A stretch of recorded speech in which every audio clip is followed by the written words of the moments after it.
Hi viewers, what's the difference between a traditional family company and a professional company?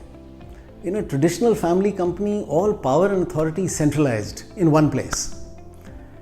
You have what you call a darbar culture, where all the senior managers and the senior employees are around the founder. Sir आप महान हैं, sir आपकी जो strategy है ना इसने हमको हिमालय की चोटी पे पहुंचा दिया. So the founder says नहीं भाई ये तो सबकी मेहनत है.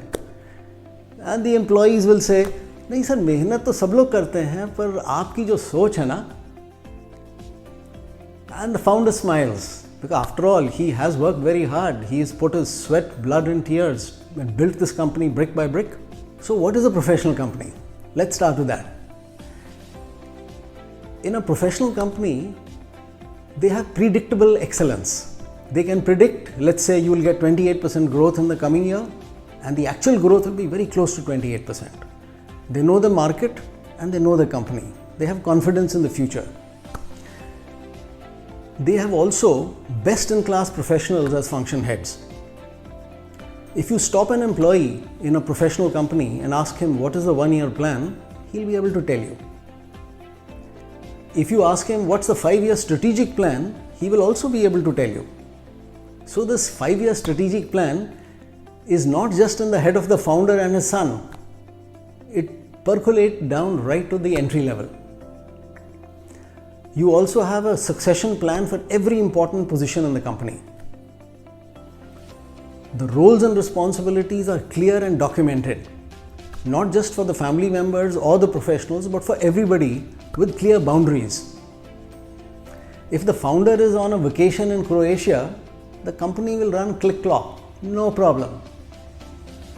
If somebody develops a sudden unforeseen health problem, whether it's a senior professional or the founder or any senior family member, the company will run click-clock because all that has been factored in as a part of succession planning.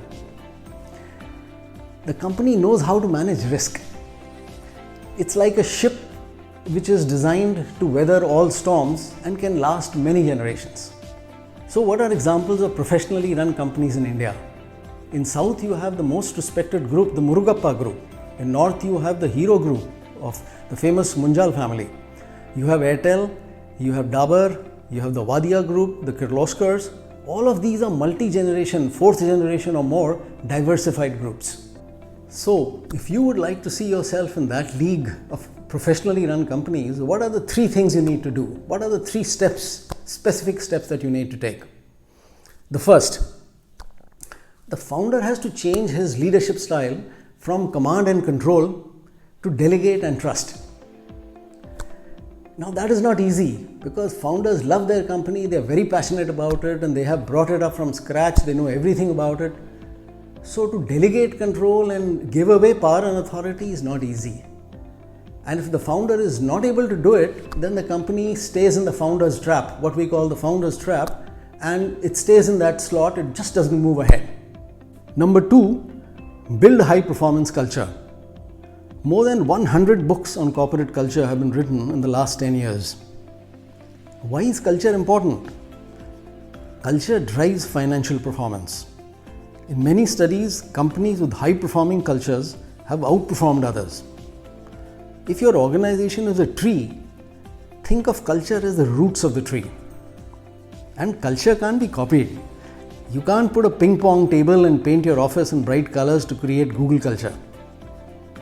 So what is high performance culture? A high performance culture is one where employees look forward to Monday morning. They are highly motivated. This is a picture of your employee coming to work on Monday morning. One where employees have a strong sense of pride and purpose. They know where they are going and why they are going. Employees are free to speak their mind and give a dissenting view. They can be trusted to do the right things without supervision. They will not leave even if offered 20% higher salary. Everyone takes ownership for both successes and failures. And there's a high level of creativity and innovation. This can only happen if the culture has a high tolerance for failure. Remember, even talented employees can't work in cultures which are toxic, political, bureaucratic, because half their time and energy is wasted in internal friction. Best example of a family business which used culture to build a world-class company is Harsh Mariwala of Marico. In his book, he has explained how he built the culture of Marico step by step. That is Harsh Mariwala and his brands, which are market leaders. The company was born on 27th January 1990. It clocked sales of 80 crores in its first year. अभी वो 9,000 crore company है. And this is what Harsh Mariwala has to say about the culture of Marico.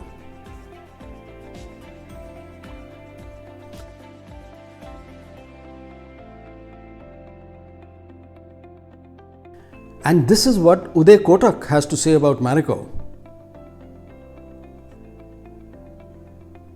Building a world-class culture starts with you, and it doesn't cost anything. Over 90% of business leaders who were surveyed on culture said that it's imperative, but they don't know where to start.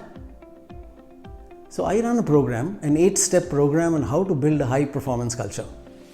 The third and the last point of building a professional company is creating a family charter or a family constitution.